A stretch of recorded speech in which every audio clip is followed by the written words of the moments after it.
డబ్బులిస్తే ఏ file అయినా కదులుతుంది. లంచం ముట్ట చెబితే మీ స్కూల్కు పర్మిషన్ వచ్చేస్తుంది.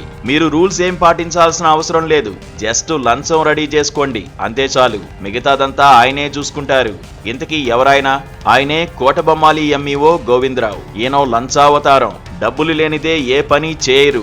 ఎవరైనా ప్రశ్నిస్తే మంత్రి అచ్చెన్నాయుడు పేరు చెప్పి బెదిరిస్తారు. ఇది కొత్తూరు మరియు కోటబొమ్మాలి ఎంఈఓ గోవిందరావు నిజ స్వరూపం.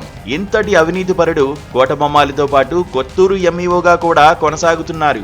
మరి ఈయనకు రూల్స్ వర్తించవా?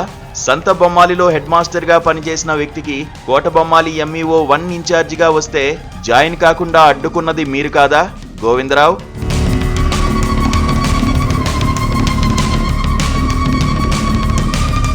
కొత్తూరు మరియు కోటబొమ్మాలి మండలాల్లో ఇంత జరుగుతుంటే ఆర్జేడీ విజయ్ భాస్కర్ ఏం చేస్తున్నారు? శ్రీకాకుళం డీఈఓ రవిబాబుకు ఇవేం కనిపించడం లేదా? ఇక గతంలో జలుమూరులో హెడ్ మాస్టర్ గా పనిచేసిన గోవిందరావుపై లెక్కలేనన్ని అవినీతి ఆరోపణలు ఉన్నాయి. మధ్యాహ్న భోజన పథకం డబ్బులు కూడా తినేశారు అనే విమర్శలు ఉన్నాయి. అయినా ఈ వ్యక్తిని అందలం ఎక్కిస్తున్నారు. ఇక ఈయనగారేమో ఆ హోదాను అడ్డం పెట్టుకుని దందా చేస్తున్నారు. ఎప్పుడూ సీట్లో కనిపించరు. టీచర్లను కూడా అలానే వదిలేస్తున్నారు. కొత్తూరు మరియు కోటబొమ్మాలి మండలంలో టీచర్లందరూ దందా చేస్తున్నారు. రియల్ ఎస్టేట్ చేస్తున్నారు. ఉదయాన స్కూల్కు వచ్చి అటెండెన్స్ వేసుకుంటారు. మళ్ళీ వారి వారి వ్యాపారాల్లో బిజీ అయిపోతారు. తర్వాత ఎప్పుడో సాయంత్రం వచ్చి మళ్ళీ అటెండెన్స్ వేసుకుంటారు. మిగతా సమయంలో ఎవరి దందా వారిది. కొందరు రియల్ ఎస్టేట్ వ్యాపారం చేస్తారు. మరికొందరు చిట్టీల దందా చేస్తారు.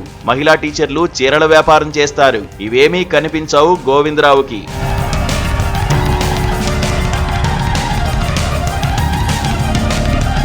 ఇక ప్రైవేట్ స్కూళ్లపై పడి డబ్బులు వసూలు చేయడం కూడా ఈయనకు అలవాటు. ఇన్స్పెక్షన్ల పేరుతో బెదిరించి డబ్బులు వసూలు చేస్తారు. మీరు మరీ అంత స్ట్రిక్ట్ ఆఫీసర్ అయితే కొత్తూరు మరియు కోటబొమ్మాలి మండలంలో 2 స్కూళ్లకు నిబంధనలకు విరుద్ధంగా ఎలా పర్మిషన్ ఇచ్చారు? ఎలా ఇచ్చారంటే వారు జేబులు తడిపారు, మీరు ఫైల్ పై సంతకాలు చేశారు. అంతే కదా గోవిందరావు గారు? ఎప్పటికైనా ఈ ఎంఈఓపై కఠిన చర్యలు తీసుకోవాలని స్థానికులు, విద్యార్థుల తల్లిదండ్రులు డిమాండ్ చేస్తున్నారు. గోవిందరావు అవినీతిని అడ్డుకోవాలని ప్రభుత్వాన్ని కోరుతున్నారు.